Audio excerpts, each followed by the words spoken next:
You're never as alone as you think you are. I can see you from the closet as we speak. This world is a strange one. Tonight we are talking about being home alone, and I'm not talking about Macaulay Culkin. I'm talking about something more horrifying. When the adults are gone and you and maybe a friend as well find yourself alone in an empty house, you'll witness the strangest and creepiest things. Enjoy these allegedly true Home Alone horror stories. But first, have you ever had a creepy experience while flying? Send us your story soon at deathbyfear.com. We might feature it in a future video. Now, let's see what you do in your alone time that grosses out the people hiding in your closet. Number 1. Cabin Fever. Submitted by Vlad.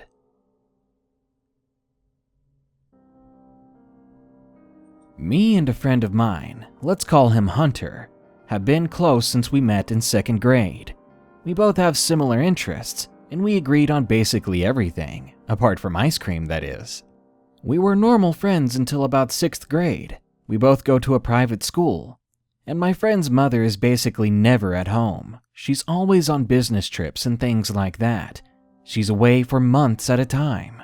And his father, excuse my French, is a piece of crap. He's always drunk. Honestly, if you ask me, I have no idea why his parents are still together.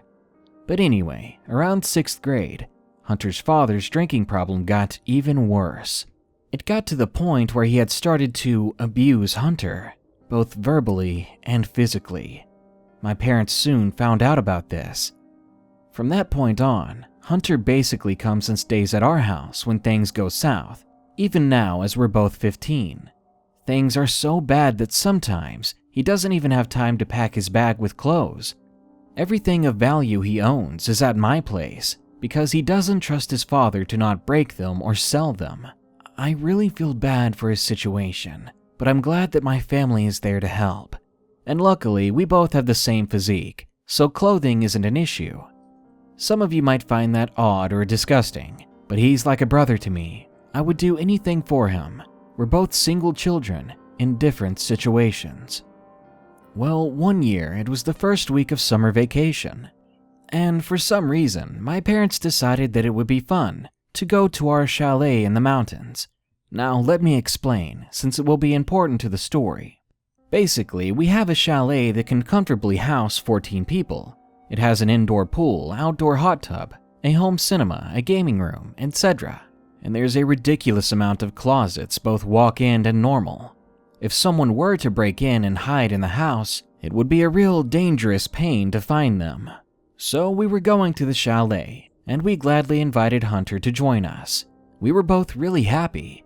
We were even happier to learn that my parents were going to leave us alone for basically the first week. They apparently had some business to take care of before they would join us. So we were excited to be home alone, to enjoy a well-needed getaway. Eventually, we arrive at the chalet. My parents drop off our stuff and then they drove away, saying they'd be back. They said to keep safe and keep everything locked until they're back. And we were alone, just like that, for 6 whole days, in a chalet with a dedicated gaming room. Basically, it was heaven for both me and Hunter. Little did we know that heaven was going to soon turn into hell. We go inside the house and we leave our stuff in our room. We prepare for a night of video games and movies. My first mistake is when I open the window on the first floor. It was just a little to let in some air. I thought nothing of it because it has a safeguard that blocks it from opening any further without pressing some obscure button on the inside. We begin to play at around 6 p.m. and we take a break at 8 p.m. Well, I take a break.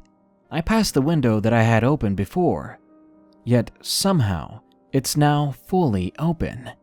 Stupid teenager me thinks that I had opened it completely before, and that nobody could possibly climb in through the giant balcony that was actually very low to the ground. I didn't once assume that we weren't alone. And this is where the fun begins.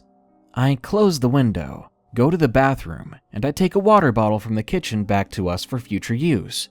We continue to play our games after that for about 30 minutes without interruption, and after 30 minutes goes by, we begin to hear a scratching sound from somewhere in the house.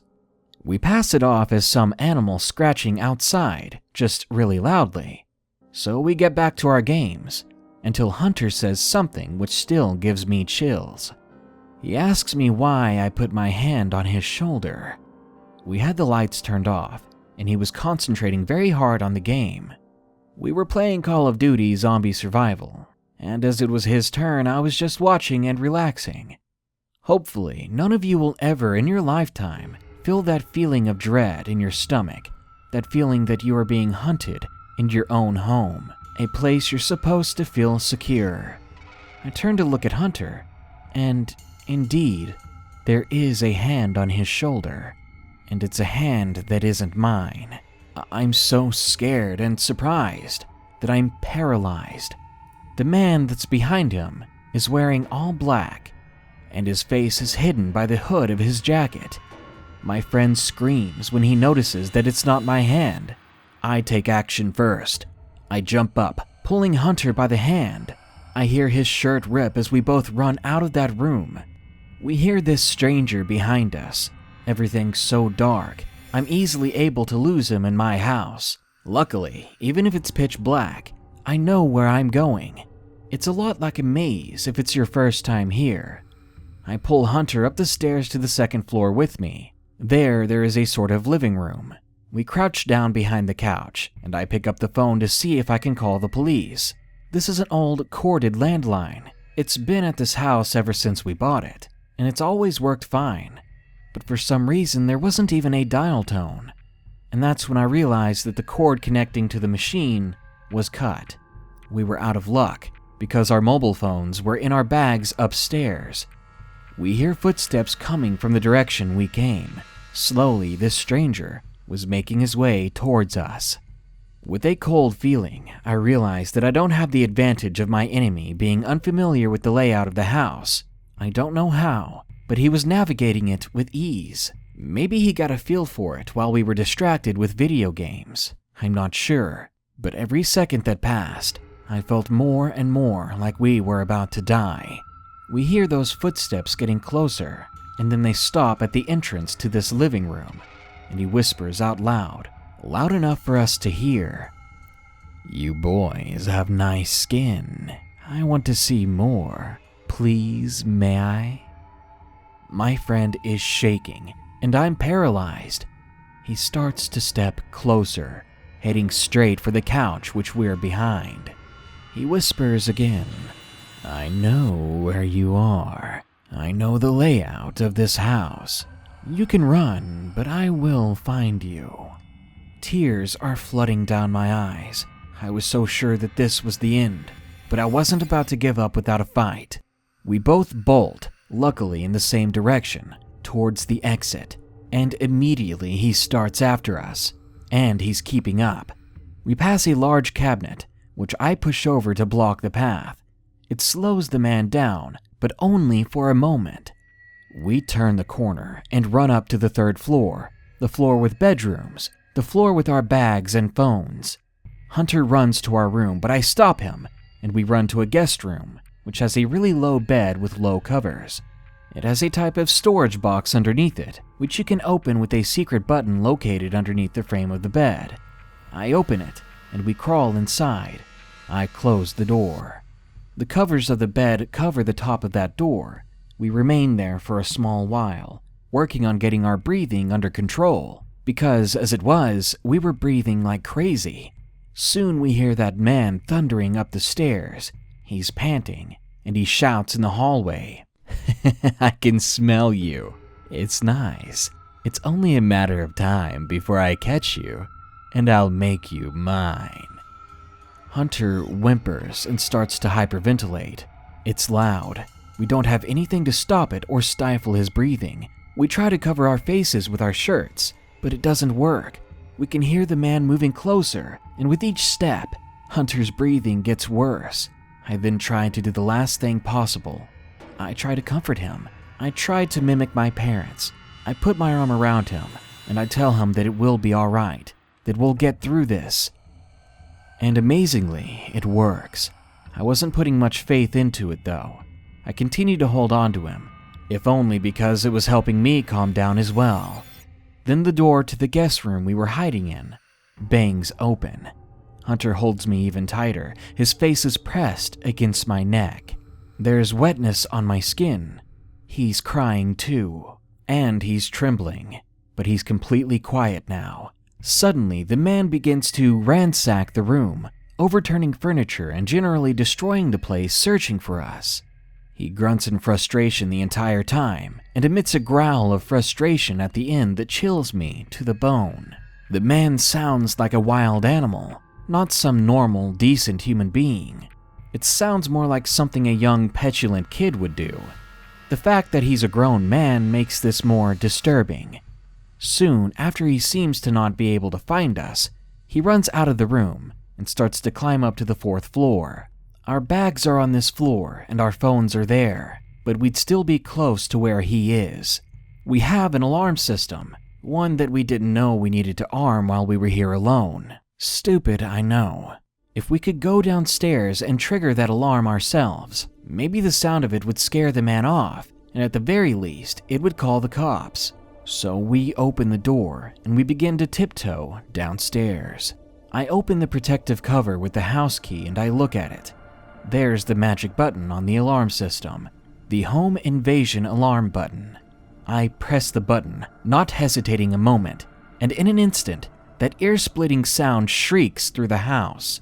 And that's when I realize that if he doesn't run, we can no longer hear him coming towards us.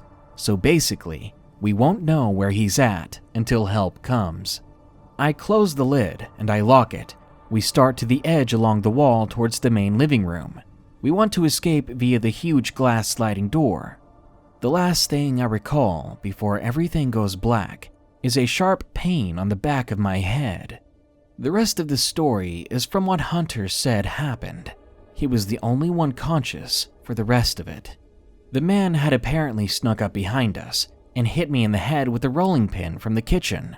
I fell to the floor, and my friend is there rooted to the spot. Our chances of getting away were gone. The man grabs Hunter, holds him painfully against the wall. Hunter says the man is constantly licking his lips, as if we're food to him. With the alarm blaring in the background, the man presses his body against Hunter, who's pinned against the wall, and he's breathing as heavily as we were, but for the most sickening reasons. He begins to sniff Hunter's face, his hair, his neck. Then he gets up close to Hunter's ear and says, "So good. I'll have to see you guys another time, though." With that, he literally throws Hunter on the floor, then exit through the sliding glass door that we were getting to. The police arrive less than 2 minutes later, and they take us both to the hospital. Apparently, if the man would have hit me any lower on the head than he had, my skull could have fractured, and I would have had terrible, maybe even permanent damage. Luckily, I had a concussion and a bit of bleeding, but I would be fine. The police never found out who the man was, and even with our help and description, they couldn't find him. I doubt they ever even got a lead. It absolutely terrifies me that he might do this again, if not to us, to someone else. Whoever he is, he seems to be after children, and what he wants exactly with him, I can only guess. My father now has a gun license, and he keeps a pistol in the house at all times. I feel only a little bit safer though. That night was the worst night of my life. I could have been killed or worse. What kind of sick torture did this man have in mind for us before ultimately killing us, probably slowly? Hunter and I are now more inseparable than we used to be. He spends most of his time at my house still. It took more than a half a year for us to convince him to share this story, since he feels what happened that night was too personal and private. It was a big step helping us get past this. It was truly a traumatizing experience, but I sincerely hope that someone catches this man. Number 2. Home Alone, Not Really. Submitted by Someone226.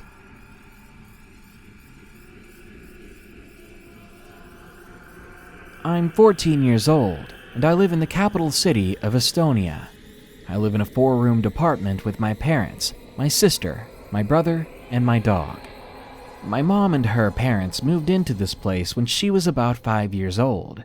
Now, my mom told me that when she was about 8, she was eating breakfast in the kitchen, and she was home alone. At the time, there were no TVs, computers, and not even phones, at least not here in Estonia. She was just listening to the radio. At the moment, she heard the door handle begin to move. She turned around, and the handle was going up and down on its own. If someone really was there trying to get in, she would have seen it, because the door had a large window built into it that you could see through, but she didn't see anything. She just watched the door handle continue to jiggle. When I was old enough to stay home alone, I was excited. I thought I could do anything I wanted, eat as much candy as I liked, so on. But that all changed. Only when I was alone could I hear things falling or moving. I always called my parents, and when they came home, nothing was moved from its place. But I swear I heard things. My dad believed me, but my mom was a bit skeptical. I heard these things often, and that really scared me, but I brushed it off as I was just imagining it. What really creeped me out is that whatever was making these sounds would make sure to only make the noise if I was the only one in the house. Throughout the day when everyone was home, those sounds were non-existent. I was soon afraid to be home alone anymore. I didn't have the dog yet, so I never felt safe being at the house. During the summers, I would usually sit on a bench outside, waiting for my parents to come home before I went in myself. During the autumn and winter, I would just sit at the hallway, a small room that leads to the apartment. Why that room felt safe to me was because I could run out in a second if I needed to, and I felt safe because the room was so small and I was the only one definitely in it. Now, this experience happened when I was 12. It was an autumn evening. I was just arguing with my mom about something. I walked into my room, slammed the door, then I lay in my bed and I cried. I was crying so hard, and then I heard a whisper, literally right next to me. It was someone hushing me, as if they were trying to calm me. It was so loud and vivid, it scared the life out of me. I jumped up and ran out of the room, covered in goosebumps, and I told my mom what just happened. She rolled her eyes, probably still angry with me, and said it was probably just the neighbors. But I can swear on my life, it was like another person was next to me. I could even feel their breath against my ear. I was not going to sleep in my room that night, so after much convincing, I slept in my parents' room. Things only got worse, and only when I was home alone. I heard things fall over and over again. When I waited in the hallway, I heard whispering coming from the other side of the house door. I couldn't make out what it was saying, but the tone of it, it sounded like it was beckoning me inside, as if it wanted me to come in. I wasn't about to do that. What made my mom believe that this was real was when my little sister began to see things. She was about 3 at the time. One time she woke up in the middle of the night crying. My mom went to check on her, and my little sister asked, "Why is the man standing there?" Then she pointed toward the wall. My mom slowly turned and checked, and there was no one there. That happened several times in the middle of the night when my sister saw shadows and moon women, as she liked to call them. When I asked her about the moon women, she said, "Don't worry, she isn't bad, she won't hurt you. She just comes to check on me sometimes."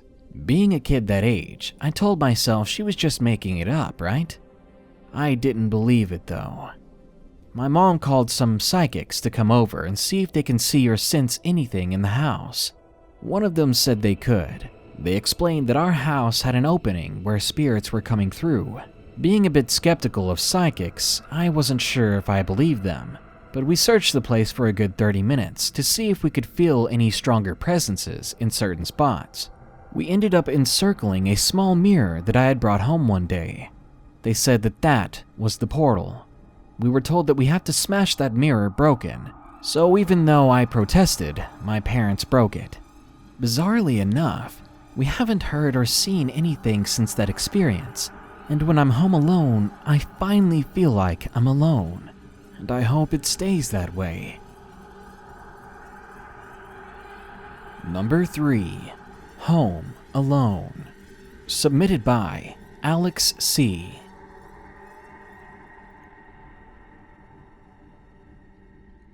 I live in England, and when I was 14 years old, my mom would not be home from work until 6 in the afternoon, and sometimes even later than that.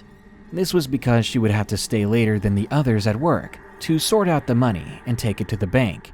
Then she would tidy up the stockroom, then check the building. She was basically the closer. After she was done with that, she would lock up and come home. Anyway, while she was at work, I would clean up the house, and after completing the housework, I would go upstairs to watch TV or play games. I was so terrified by this event that I remember the exact day that it happened. It was the 7th of October, and I was home alone. I was doing my chores when I heard a single heavy knock at the door. Not the front door, it was the back. It was weird, and I thought to myself, I was sure that I locked the gate. I walked over to the door, and our door has a big glass pane on it, so I can see if there's a figure outside at the very least. But as I walked over, there was no figure there. When I saw that, I convinced myself that it was just something hitting the door. It was very windy outside that day, so I went back to cleaning. Only a few minutes later, my cat began to hiss at that very same door. The house was pretty big, so it took me quite a few seconds to reach the door. When I got there, he was going crazy at it, so I let him out.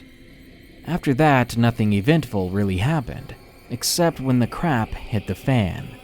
I went ahead and let the cat back in. When I opened the door, it ran inside, like a dog was after it. Its fur was on end, and it was going full speed. It was weird, but I still wasn't letting it get to me.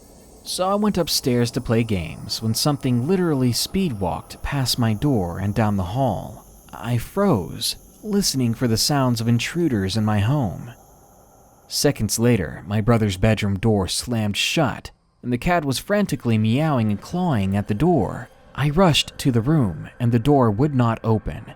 He had no locks on that door, and it scared me so much that I sprinted to my grandma's house. She only lives a street away. I didn't know what was going on. All I did know is that there was someone or something in that room, holding the door shut. I waited until my mom got home, then I shouted every detail of what happened at her. She came home and ran upstairs to my brother's room. The door was open when she got there. In fact, every door was open upstairs, and each was open the same degree, as if some stranger had opened every door, then precisely angled it. It was the creepiest thing I've ever seen. When she walked back over to me, she had a very mad expression on her face. She accused me of making it up to scare my little brother. Of course, I denied it, but she was still suspicious of me. The next day, my mom was working until 7 that night, and I didn't forget a bit of what happened the previous day. I was on edge, finishing up cleaning the pots. Every second I was glancing over my shoulders. I went upstairs and watched a movie to try to get my mind off of things.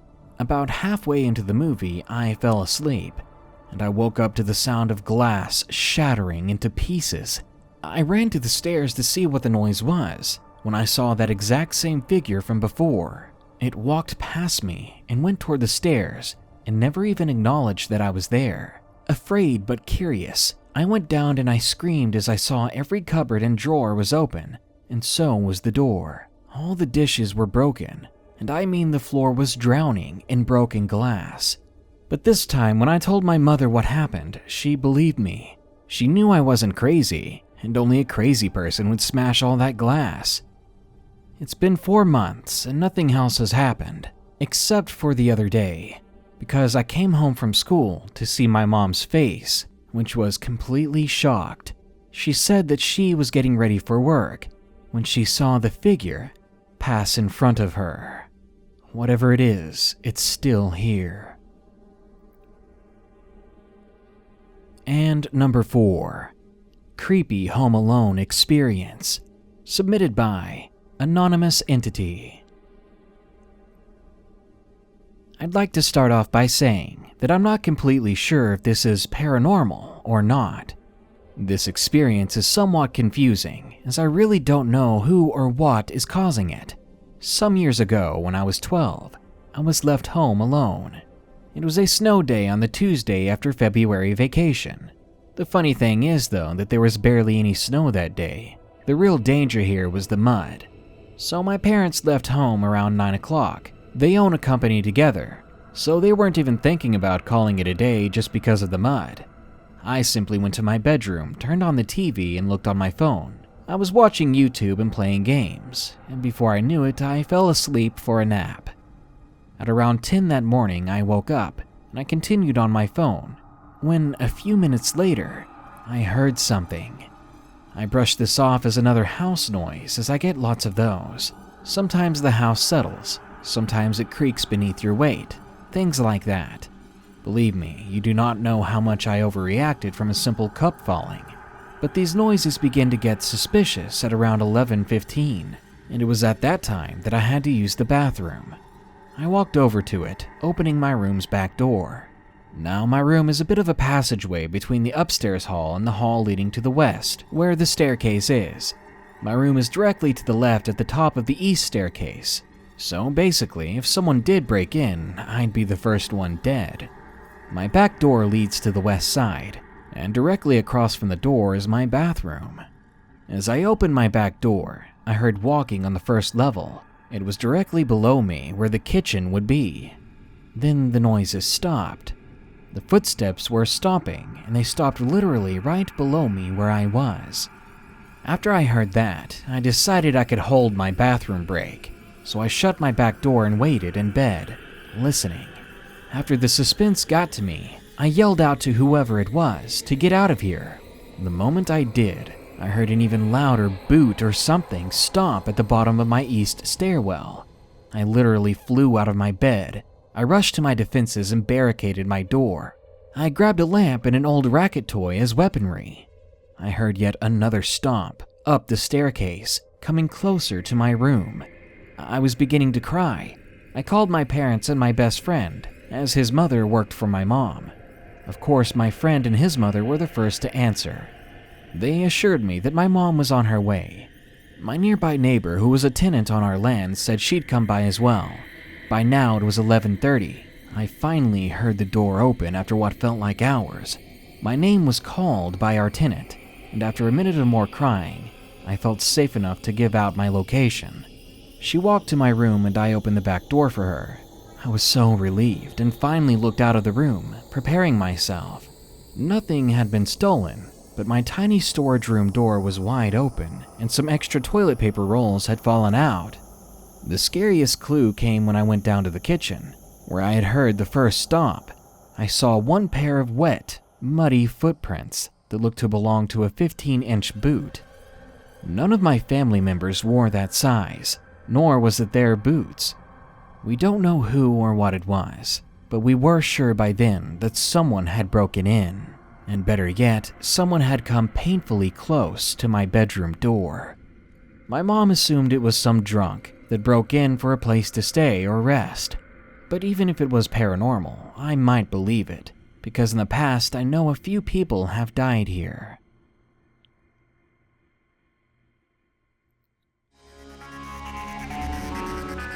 The worst people, the worst things, they're always watching for their chance to strike. So when the cars are gone from the driveway and most of the lights are off in the house, it is a very obvious invitation for trouble. Even if you're still inside, completely unaware that your death could be imminent. To those things wanting inside, you're simply an annoyance, and when they find you, you will be dealt with. Good night. Be sure to like, share, comment, and subscribe if you enjoyed the video. And don't forget to send us your flying and airplane scary stories soon at deathbyfear.com. Thanks.